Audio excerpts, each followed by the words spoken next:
Welcome back to the Startup Saga, where we explore the founder's journey from spark to scale. In today's episode, we're diving into one of the most critical stages of any startup, building that first product and discovering whether the market truly embraces it. This is the stage of prototypes, pivots, and the search for product market fit.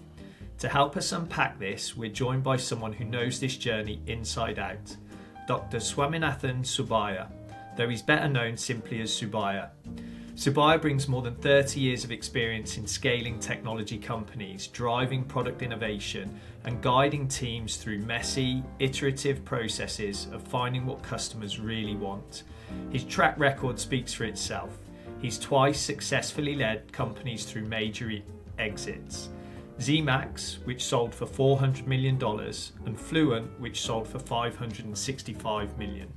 He's held senior leadership roles at some of the most respected names in engineering software, including Ansys, where he led product strategy and operations globally, driving both growth and innovation across their simulation business. As CEO of Zemax, he not only expanded the company internationally, but also launched award-winning products that shaped the optical simulation market. What makes Subbiah's perspective so valuable for this conversation is his deep grounding in product management and market strategy. He's lived through the tension of deciding what's minimum in an MVP, how to listen to early users without losing sight of the vision, and when to pivot boldly to meet market needs. Today, he serves on boards, advises technology startups, and mentors founders. But at his core, he's still passionate about helping innovators turn ideas into products that customers love. So whether you're a first-time founder wrestling with your early product decisions, or a seasoned entrepreneur navigating your next pivot, you're going to take away some hard-earned wisdom from this conversation. Before we jump in, we prepared something you might find valuable. We created a free library of resources related to every episode in the Startup Saga founder journey. These resources are created by our guest speakers, and they will offer you practical support in your journey. Make sure you subscribe to the resource library on the link from show notes. Let's jump in.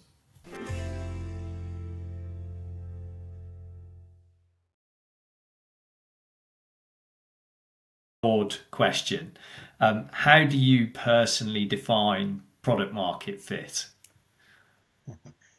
Well, product market fit is the state that you strive for, and if you're lucky, achieve with a new product that you have envisioned that will deliver exciting value to target customers. It's an elusive state, but when founders reach it, you start seeing the market pull for your product, and you can reduce the efforts you are expending to push your product out and promote it. It's that state when customers start buying more of your product, there's recurring revenue that you see, and you start seeing evidence of early adopters self-referencing a product amongst their peers, and you start to see a little bit of buzz in the marketplace.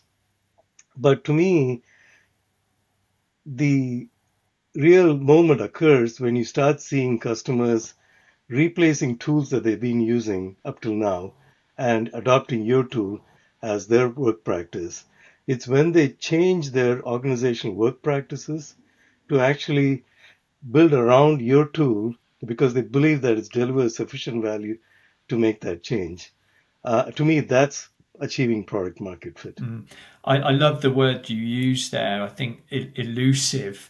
This is somewhat the utopia for so many founders, isn't it? Finding the right product market fit. And I think we're going to explore a lot more through this episode, your own personal experiences, because as we sort of say, elusive it is, and it's not a linear line to finding product market fit. So we'll explore further that as we go through this.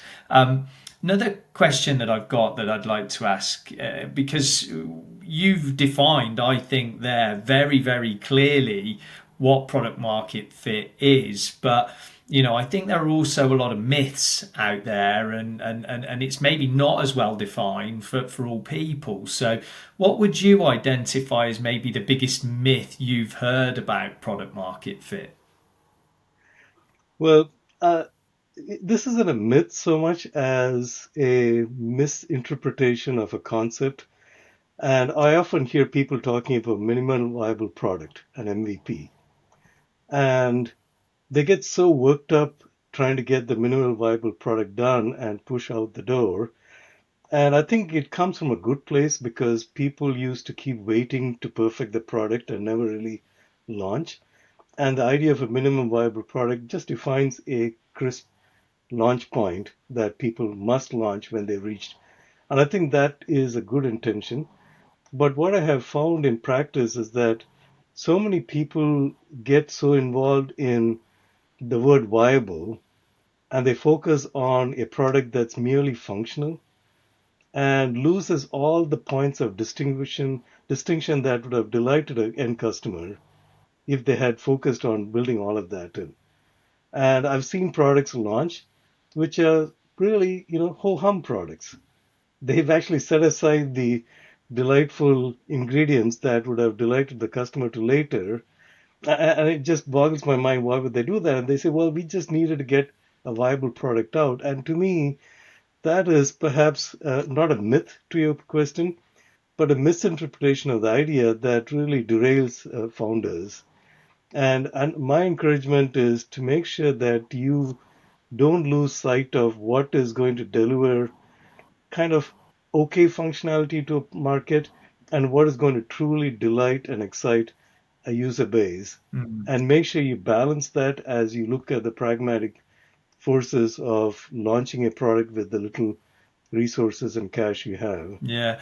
So that'd be my answer to that. Do you think, just listening to what you said there, that the need for investor money sometimes drives people to launch maybe too early, or, as you say, bring a minimum viable product to market to show some traction to gain financing? What sort of impact do you think that perhaps has on a desire to get a product out there into the market maybe before it's ready?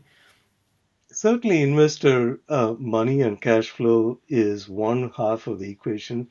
The other is, I think, simply uh, ego and the need for self validation. People are so eager as founders to see the customers react to the product because there's a lot of excitement in your mind and heart that I've got something amazing that people are going to get excited about and they're all going to buy my product. And you want to see that happen. So you're so eager to go out there. You really don't want to wait and get this done right, if you will. So it's really your own personal passion that I think works against you Mm, sometimes. yeah. Tell me, why do you think this stage between idea and real market adoption is so defining for a founder in that case? I think it's such a make or break situation. I think if you have buzz in a space that is trending, the mistake I feel is that investors give you a boatload of money, and suddenly you just are sitting with lazy product strategy decisions and doing things that, in my opinion, um, just don't do justice to what is done. Instead, when investors give you a little bit of money and you bootstrap the rest, I see much more crisp decision making. And to me, the founders who have really taken products off are, successfully taken off, are those with the ability to think crisply and be proactive and decisive, um, and have real leadership tenacity to navigate the ups and downs of this phase. Mm. I mean, that clarity of thought for leaders and that ability, as you sort of say, to make crisp decisions and filter out the noise is really critical in this sort of process. And again, I think we'll come on to a little bit later in the podcast that concept of noise, because you are getting feedback all the time from the market, and how do you deal with that and ensure you have clarity of vision for your product. But just again, in a sort of more broader context, In your own words, what do you sort of see as the difference between having a product people like and a product people truly can't live without? Yeah. That's actually the worst case scenario, launching a product that people, like. Um, it's actually better to fail and have a product no one wants to buy, or to have a product that just takes off. It's this middle ground that's a wasteland where, I call that lukewarm product market fix. You end up with a product that customers will buy, and you end up gaining a minor market share. What you don't see is what I mentioned earlier, people actually displacing existing tools and standardizing on your tool. People actually changing their workflow practices in their organization to build new workflows around your tool. You don't see that with a product that people just like. They keep it on the shelf as an interesting add-on. They don't really change anything. These products never really become market leaders. They are minority players. And over time, they become obsolete, or they just get absorbed into other more innovative products. And so to me, the distinction I look for is really, are people willing to give up their prior tools and change the workflow practices because of the tool that you've introduced? If you're not seeing that, you really aren't fully there yet. Yeah, no, thank you. Yulia, I want to sort of bring you in at this point now. We've obviously heard a little bit about Subbiah's thoughts on what product market fit is, but we really want to get deeper into his experience now because he has a lot of it. So I'll sort of hand over to you to dive a little bit deeper. Thank you. Can you take us back to your first MVP? And we're really curious about what was the problem that you set out to solve. And I know you already spoke about what minimum means, but I'm curious also what minimum meant at the time for you, minimum viable product. Right. So I have to go, I should start by saying that my career of nearly 40 years has almost entirely been in the engineering design software space. And so it's really in that space that I'm drawing my examples and comments from.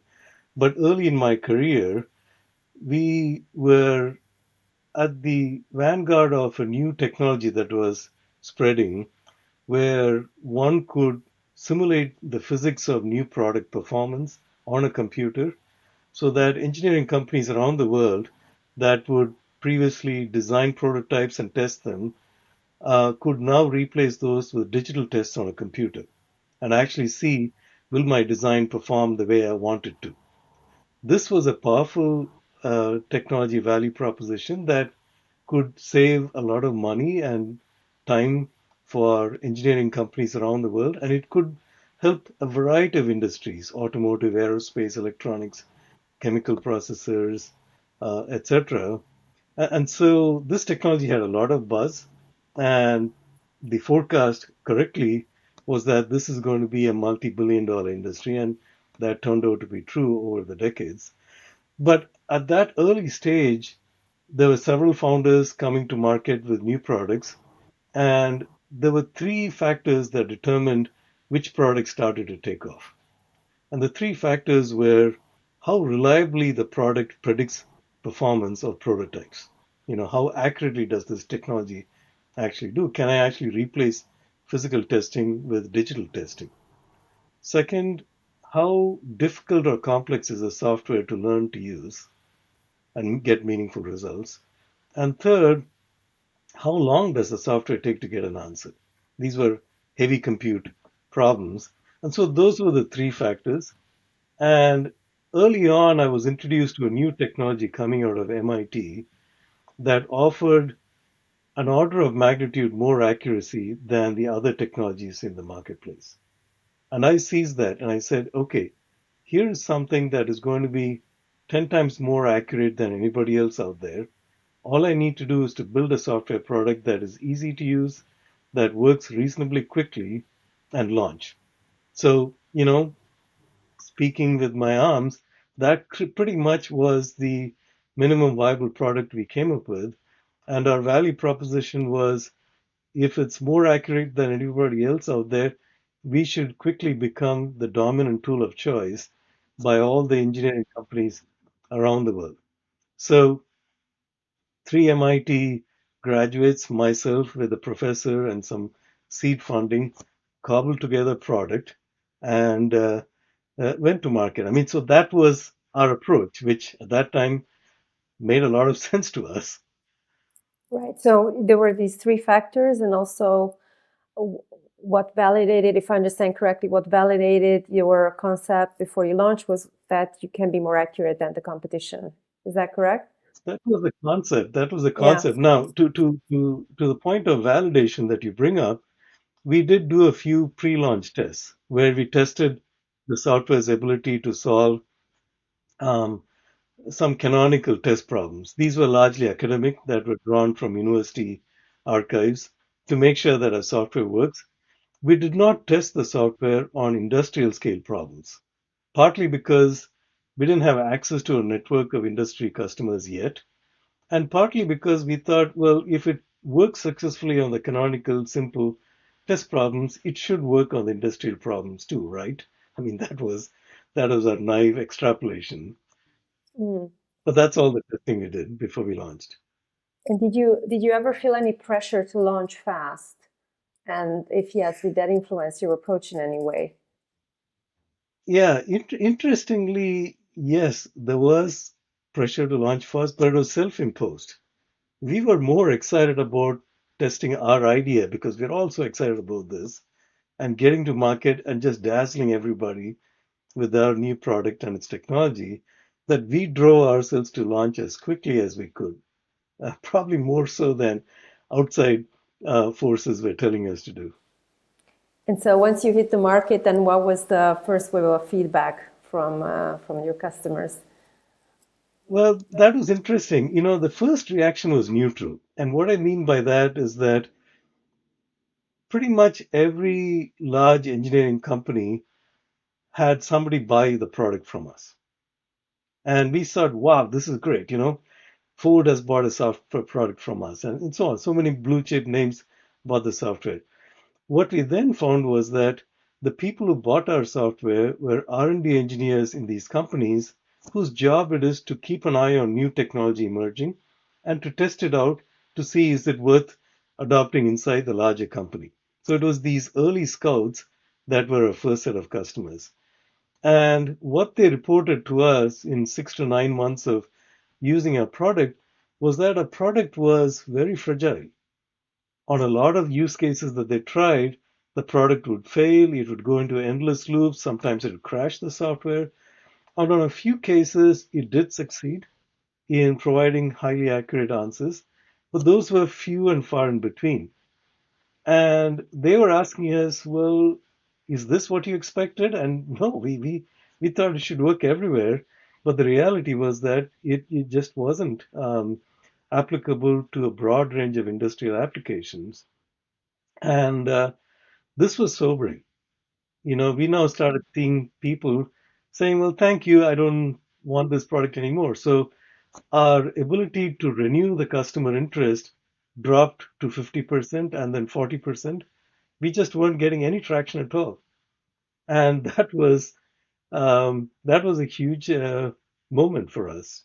That that's interesting because obviously we spoke earlier about feedback and getting that feedback from the customer. So the market was obviously telling you something at that point, and it was something that you didn't want to hear necessarily. How did Mhm. you react to that, and what were the steps that you then took to address what feedback you were getting? Well, hearing the feedback was sobering and humbling.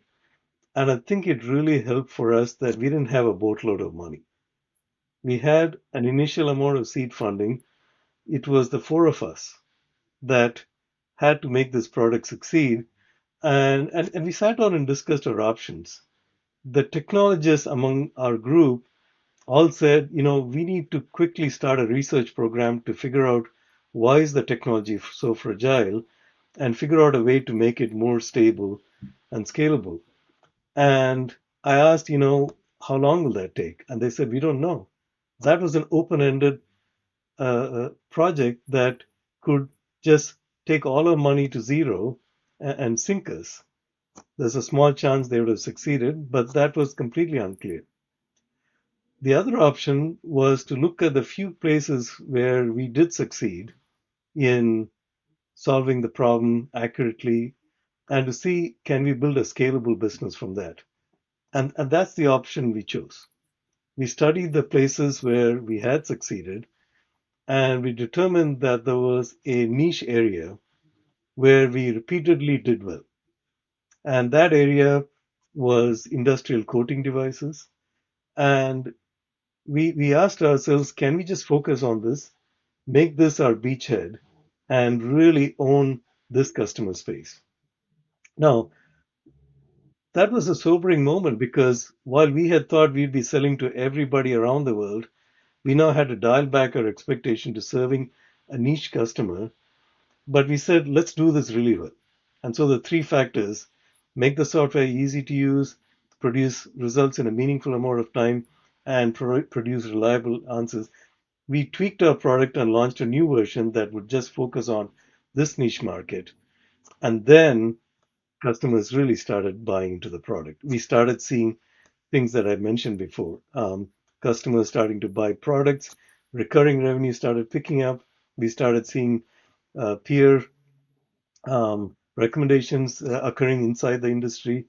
And so all of this was in the second year after a product launch. First year was a failure where we had to listen and pivot. Second year is when we really started gaining traction.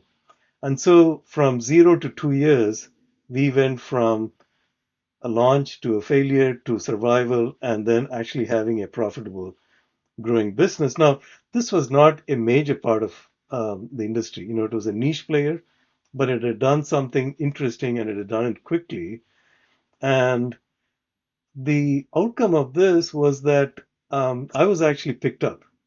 People started calling me to say, we like what you've done here, and we'd like you to take charge of our more mature, larger product and lead its product strategy. So the story was good for me in my career, but it clearly was a limited success for that product that we launched. So to answer your question, Ilya, that was my first MVP product market experience, which I learned a lot from. Quick pause for a moment to mention one of our founding sponsors for the Startup Saga podcast, the Dragon Coaching House, which is my company. At the Dragon Coaching House, we partner with VC-backed founders who recognize that scaling a company requires their own evolution as leaders. Most of the founders we support are VC-backed. They are under constant pressure. They are expected to make clear decisions while carrying uncertainty, a lot of responsibility, and quite frankly, other people's livelihoods. Our work is rooted in Gestalt psychotherapy, coaching with ICF competencies, and real founder experience. Founders come to the Dragon Coaching House feeling stretched, reactive, or quite exhausted. And over time in our work together, they develop clarity, emotional range that allows them to lead without constantly operating from survival. The difference can feel like coming up for air after holding your breath too long underwater. We work with the nervous system, with how pressure lives in the body, and with the emotional patterns that shape how founders lead, relate to others, and how they decide. So if you're a founder who recognizes yourself in this, you can visit our website, dragoncoachinghouse.com, to book a private consultation. Yeah. I think you said something there which I think is important in the context of what businesses are looking for now. One aspect being finding that beachhead that you can sort of really land on and own and really develop a product with the customer in mind, for the customer, and then from that further iterate and develop. But you did that through listening to your customer and looking at where it was working best. And I think there aren't always leaders and businesses out there who do actively listen, or worse, act on it. Why do you think that is? Why do you think, either some companies or some leaders fail to listen to feedback, and even worse, fail to act on it? Well, I think two things. First of all, in my first experience, I actually didn't talk to customers. As I said, I just thought, we had a great product, it should buy, it should sell. And so I only listened to them after they bought the product and said, this product is no good, it's fragile, it's not working. And that's when I sat up and listened. Um, I think, as product strategists and founders, you have to balance something that I think is difficult but important. One is to have a vision, is to have a concept for something that you believe will deliver value that customers haven't yet articulated and said, I want this. But once you show to them, they say, oh, really? This is interesting. And so you're looking beyond what current conversation is pointing to. So that requires real ingenuity and vision in my mind. Mm-hmm. But it has to be balanced with the pragmatic ability to make sure that you're actually delivering something in resonance with customers. And you measure that by making sure you're talking to customers and have a good sense of what they want, what they care about. Yeah. And so I think it's a difficult balance. Um, there's the headstrong leader, Steve Jobs comes to mind, Yeah. who just is so brilliant that they can come up with a product nobody's mentioned or talked about, and they just have the brilliance to do that. Not everybody's a Steve Jobs, but one aspires to become one. Yeah. And then there's a very pragmatic, consultant-driven, McKinsey-led product planning, which would lead to a very pragmatic solution, perhaps not very inspiring, but you have to strike a balance in between these two Yeah. extremes. I mean, sometimes the best product doesn't even win in some cases. There That's are, true.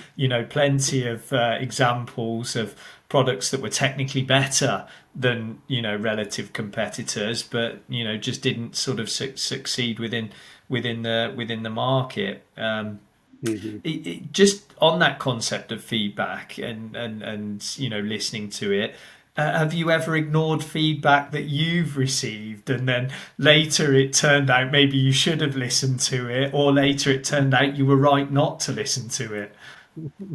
Well, constantly. I mean, this happens all the time. Yeah. I think it is very hard to um,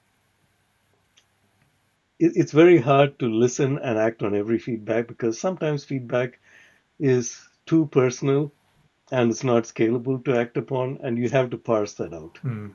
And sometimes the feedback is important and you unfortunately ignored it. What I would say I've learned from is that when I'm engaging with customers, there's a good back and forth and I'm having a good listening conversation. But then somebody might say something that feels out of context, that really is not in the narrative mainstream, but just something, and we all kind of raise our eyebrows and then we move on. But when I circle back and ask, what was that comment about? What was behind that comment? That leads to often hidden value that I don't always go find out, but when I have done, I've really benefited from that. Yeah. Yeah. My tendency is when I'm in a narrative conversation, I'm following the main thread of the conversation, and the individual who came up with that oddball comment often doesn't get a lot of attention, but sometimes they're worth paying attention to. Yeah. One of the things you touched upon a little bit earlier was the pivot that you made, within the organization. And, I'm sure that throughout your career, there have been many times you've had to pivot either based on feedback, based on market dynamics, or some other external factor that influenced, your product. So, maybe you can talk us through a pivotal change you've made, and why, and maybe how that shaped the product, either for good or bad, perhaps.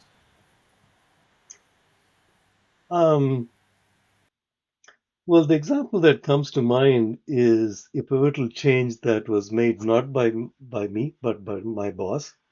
And I learned a lot from that incident. So, for the purpose of this conversation, I think that's a better example for me to comment upon.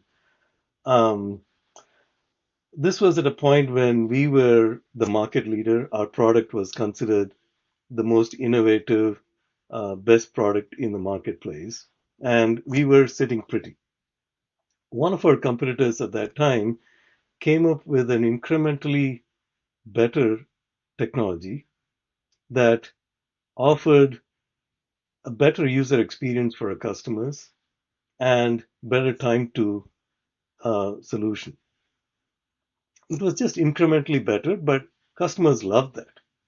And they all turned to us and said, you guys need to adopt this. You guys need to implement this. This is the next big thing. And we're surprised you actually haven't done it. We thought you were the innovative market leader. And we were chagrined that we had not done that. And the natural tendency, and all our sales teams were telling us this, we got to do this. We got to do this. And my boss wisely said, so that's going to be a Me Too step. What we're going to do is to just be on par with what that competitor has done. And we could do that. But is there something better that we can do? Is there something that would leapfrog this incremental innovation and land us in a better place than where the competitor is? And as we thought about that, on the horizon was another technology that was still in the research labs that could potentially leapfrog this technology. And he said, I want to study that. And so he made a gutsy call to invest time and resources in chasing something that was unproven, but had the potential to leapfrog what the competitors had done and not immediately react and just do a Me Too change. And that gutsy call was courageous, and we had brilliant R&D team members that actually pulled it off. They came up with that unstructured technology, which was that next generation one. And so within 2 years, we were able to launch a solution, a product that was not a Me Too, but basically leapfrogged the competitor, and the industry loved it. They thought that we had been brilliant to take our time and come up with something so superior that the incrementally innovative solution was very quickly made obsolete, and very few people were using it. Mm. So to me, it's a pivot where my boss took the time to study and come up with a better solution than if he had done the easy way out and just done a Me Too copy of that technology. So that was a courageous decision that I learned a lot from, and I admired still today. That sounds like it shaped you quite a lot, perhaps at the time, but also then going forward. So, how did that then shape you as a future leader, founder, in your, endeavors beyond that point? Yeah, you're absolutely right. It was a very influential moment, and I learned a lot from my boss. His name is Bart Patel, and I would say from that I learned that the leadership leaders have to be tenacious. They have to be strategic, and they have to be the calm authority when everybody else is churning with noise and saying, "Oh my gosh, the sky's falling. The competitors have done this. We got to do this." And to me, leadership has to be able to look past the noise and say, "What is it that we are going to do that puts us in the best place?" And that calm authority, I know that personally, he must have had lots of misgivings and doubts and sleepless nights, but what he exuded in front of us was calm authority. And so to me, I tried to learn and exhibit that myself when I had to face similar situations later in my career.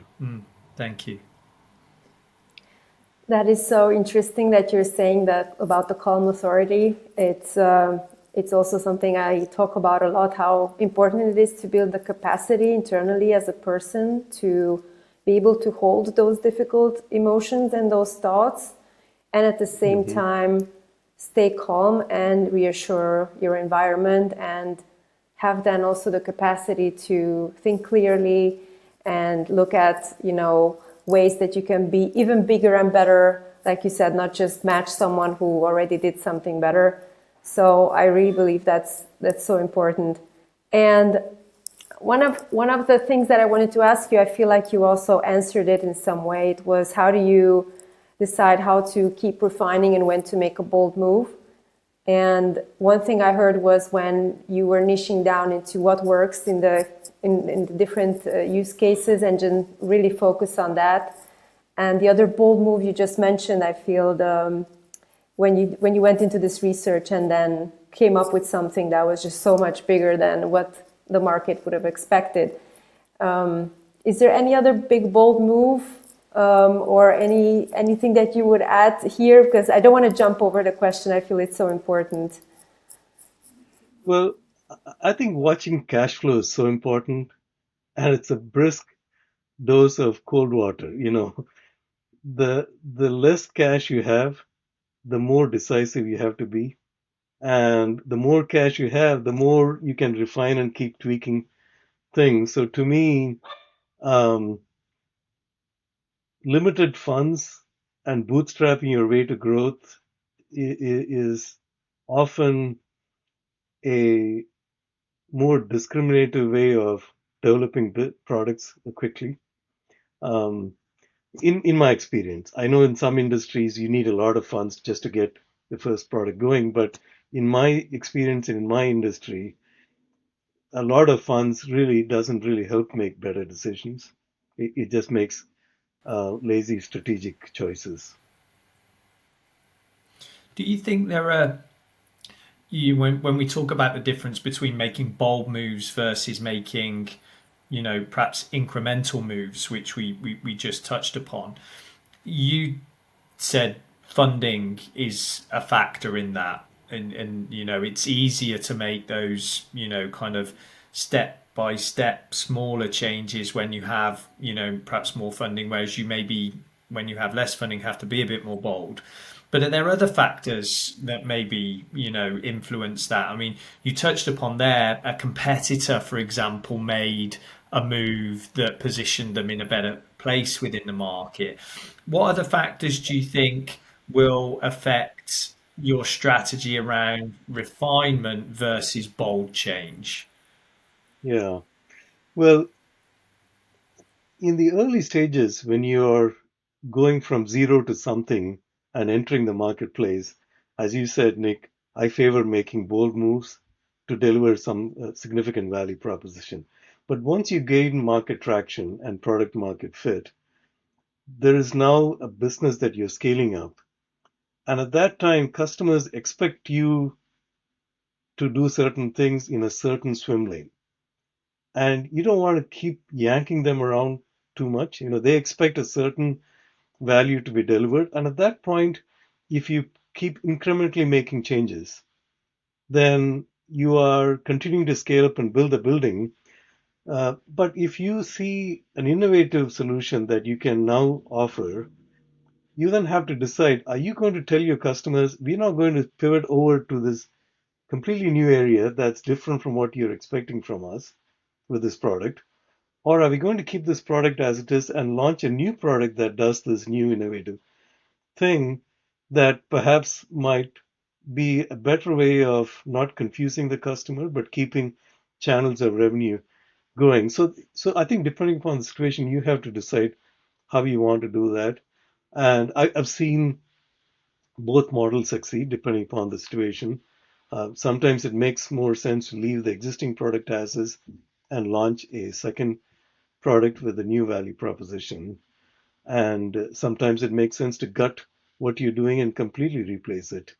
The best example that comes to mind is what Netflix did from the early days of the business, where they would mail DVDs to us, and they replaced that with the streaming business, and and they successfully pulled that off. Few companies have done that kind of successful pivot. But that's the best example I can think of. That seems like quite a fundamental point, doesn't it? Because understanding your customer, you've got a product, you've got, in this case, a strong product market fit, but then there is potentially an opportunity to really create something bold and new that would also delight your customer, but they're embedded in your technology. Like you said earlier, once you've got that utopia, they're making changes to use your technology over others within their internal sort of processes and systems. So you don't want to do anything then to kind of upset that balance. That's the fundamental, isn't it? You've got them, you don't want to lose them then, and that maybe means you take perhaps less risks in the product decisions that you would take.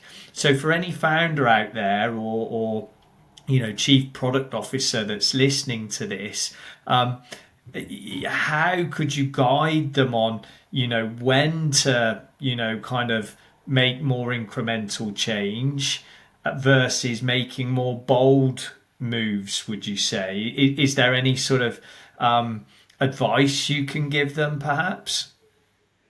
Well, first of all, it's a lot easier to come up with ideas for incremental change than to come up with ideas for bold moves. So you are naturally going to be dealing with a lot on one side and very few occasional opportunities on the other side.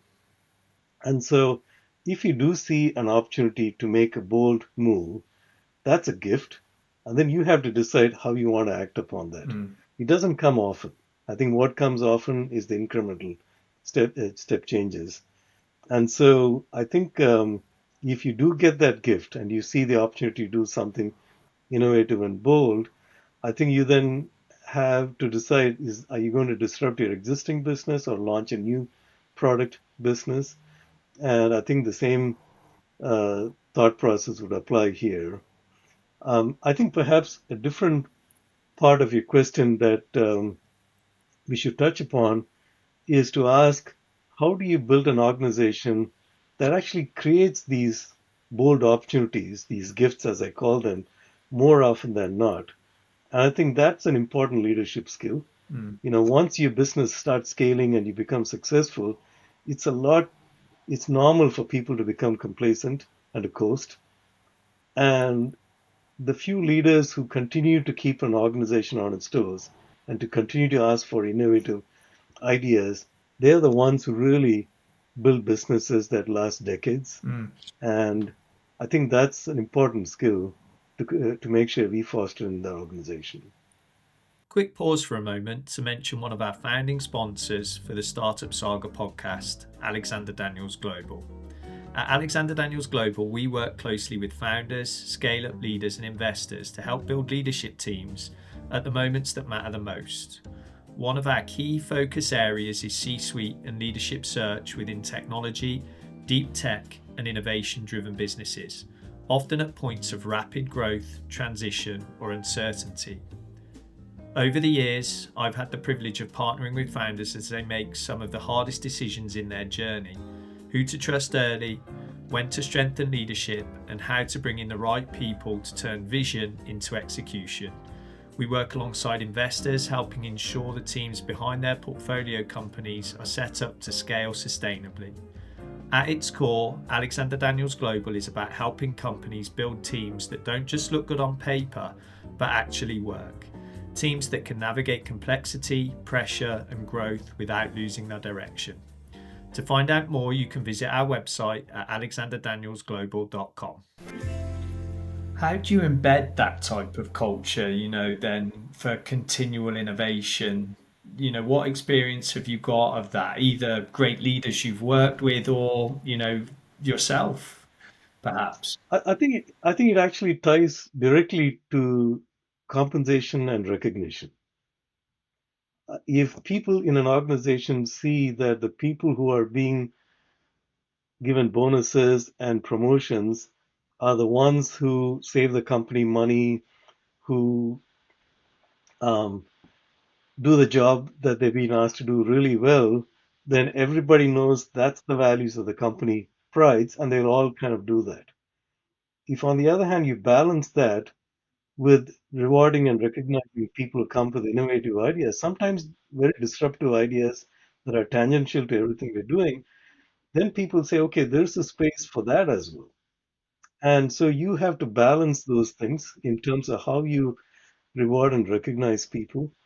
And specifically in my career, we would set aside innovation budgets where people, if they came up with an idea, would be allowed to petition us, and we'd give them a certain amount of time, say 6 weeks, to go study this and a little bit of funds to come back with a proposal as to what would this mean. It would go through a screening process, and by giving everybody access to this, it could be somebody from sales, marketing, technology, um, the ability to actually raise their hand and say, hey, I've got an idea, would you listen to me?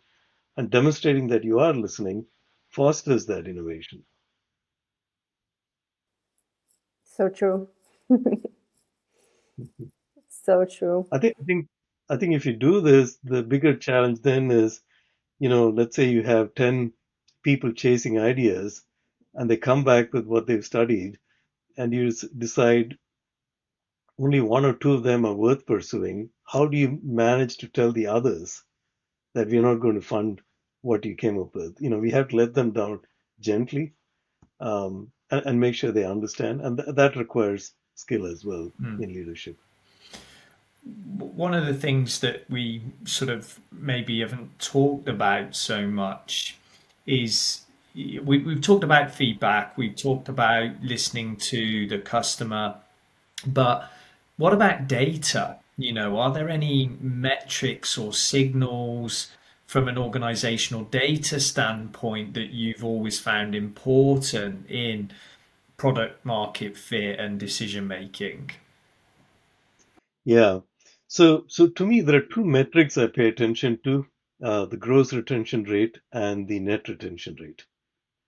I look for products to have a gross retention rate of 90% and net retention rates of 120% or greater. And to me, and I'm talking about subscription models here, when I see that, I know businesses are now gaining traction and scaling up. And similarly, if those numbers start falling, there's a problem, and we have to understand why. So these are cold, hard numbers that I find helpful to quantify the level of product market fit. Would you mind just further defining those, perhaps more for the benefit of our listeners? How do you measure those numbers? Where do you get that data from, and what does it mean exactly? Right. So gross retention rate is the amount of business that an existing customer renews in the subsequent year. So if you have customers paying us $100,000 for a product, um, that costs 10,000 a piece. If in year two, um, 9 out of 10 of them renew, and just one drops the subscription, to me that's the gross retention rate, and I want that to be about 90%. Yeah. Net retention rate, it looks at that, how much they renewed, as well as how much did they additionally buy for perhaps other colleagues inside the company. So if somebody had one seat of the software last year and they decide they're going to add a second seat because they want one other person using the software in the company, that's an expansion, and we add that, and that becomes a net retention rate. So what that translates to is that if you have a business where there's a 90% renewal rate and a 30% growth in new sales each year, then your net retention rate works out to about 120%. I think those Those are are bold numbers that really, you want to. yeah, really fundamental metrics that people can really take and adopt and measure in their own business now. So if there is a founder out there listening to this, they should definitely be tracking those numbers for themselves. Right. And I think, this is fundamental for me. It's objective, it's harsh, it tells you the truth in way no other uh, metric will tell you. So to me, that's the first one I look for. Obviously, you want to be looking out for your cash flow as well. That's something you want to be balancing as you're looking at growing your business. Yeah, yeah.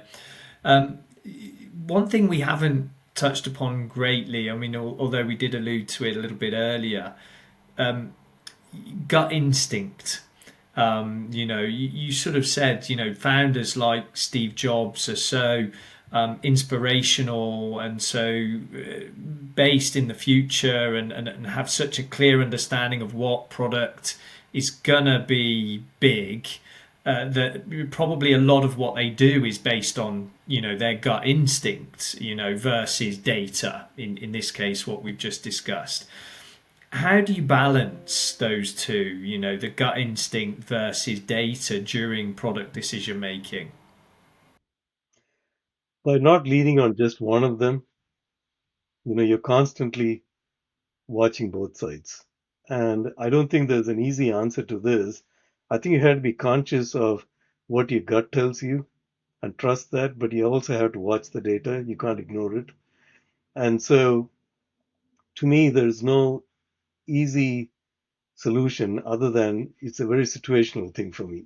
I'm constantly watching both and asking myself, how do I feel about this? The data is telling me this. Do I want to do what the data asks me to do, or is there something else I feel we should be doing? And it's, you know, uh, self introspection, believing in the data, and then finally coming to a decision. Yeah. Fantastic. Well, we're almost rounding out. I think some of the lessons that we've learned so far from your experience, Subhaya, have been fantastic. Yulia, I'd like to sort of hand over to you, maybe to hit Subhaya with a couple of more punchy one-liners, maybe to try and tease out some extra nuggets of his experience for our listeners. All right, you ready? Yes. So, what is one lesson about product market fit that you wish you would have learned sooner? Well, my friend Vijay Ulal once asked me the question, and it goes like this: how does your product help your customer serve their customer better? Now, the first part of this question, how does your product help your customer? Everybody hears, everybody has an answer for. And so that part is right. But the second part of this question, how does your product help your customer serve their customer better, unlocks a new profound insight where you're now asking who's their customer and what do they need to deliver for their customer and what's our role in achieving that. You now need to understand your product's value proposition more fully. You need to understand how you distinguish yourself from other tools in helping your customer look good in front of their customer. And I heard this from my friend late in my career, but it's so compelling for me. I use this as a lesson when I'm coaching other product officers today, as they think through their product. Most people don't know who their customer is, and I think that's important to understand. Yes, so know who your customers are. Awesome. So, if a founder is struggling right now to gain some traction, where should they focus their energy first? What would you tell them? Cash flow. Watch that first. Nothing else Punchy matters if cash you, flow. yeah, Very quick. Yes. if you got your cash flow under your belt, then start focusing on other things. But most people make the mistake of taking their eye off cash flow. All right. And how do you personally stay curious or humble and just open to feedback while you're steering the ship? Sorry, your voice was a little soft there, Yulia. Could you repeat that? Yes, I was asking, how do you personally stay curious and humble and open to feedback while you're running a business? Because every time I don't, it comes back to bite me. Um, the reality is most executives I know, and I include myself, are not humble, they're not curious, and we are not open to feedback. And claiming that we are, it just isn't right. I think we have to force ourselves to be curious. to be humble and to be open to feedback and to encourage others to help us in that journey. Um, I don't think people achieve that in perfection, um, but every time we don't, we it comes back to bite us. So that's my answer. Mhm. And finally, just wrapping up then for our listeners, where could our listeners connect with you or learn more from your journey, Subbiah? Well, I'm on LinkedIn, and at the same time, my email address is Subbiah21, spelled Subbiah 21 at gmail.com. Um, I'm on the board of a few companies now, um, so that's Yeah. that's how people can get in touch with me. And how have you found that transition? I mean, this is maybe a little bit off the topic that we were talking about, product market fit, but that transition for you from executive involved day to day in a company, you know, responsible and making the decisions and having to live with that versus now coaching and advising businesses. How have you found that transition, and does it change your thinking or your thought process when considering decisions that the business has to make, maybe? Well, it's an interesting transition because I'm no longer the doer. I'm helping somebody else be the doer. And for me, what that has meant is learning how to be a coach, and how to be effective at this. It's enjoyable because I see a business facing a situation for which immediately I feel I have an answer, but that doesn't necessarily mean it's the right answer for that institution, for the individuals involved. And I have to be able to foster the leader that I'm coaching to come up with their own solution that benefits from what I have to share, but eventually they own that. It's no longer my idea, it's their idea. And how we get there is a nuanced journey. So I'm still learning how to do that, but I'm enjoying it. Fantastic. Good stuff. Well, we really appreciate your time and insights today. You know, it's a complex world out there, you know, getting even complexer and harder with, you know, new AI tools coming into the market, which is something we haven't necessarily addressed in today's episode. But certainly, I think as we evolve this concept of product market fit, AI will become an increasingly useful tool to founders and leaders who wish to test their ideas before perhaps bringing a product to market. But certainly, the feedback that you've given and the insights you've given and some of the advice that we've heard from you today stand the test of time and will be invaluable to all future leaders and current CEOs, founders, and chief product officers in businesses out there. So we're very thankful for you and for your time. Thank you so much. Well, I enjoyed the. You're welcome. Thank you for the time, and I enjoyed the conversation, Nick and Yulia. Appreciate it. Thank Great. you.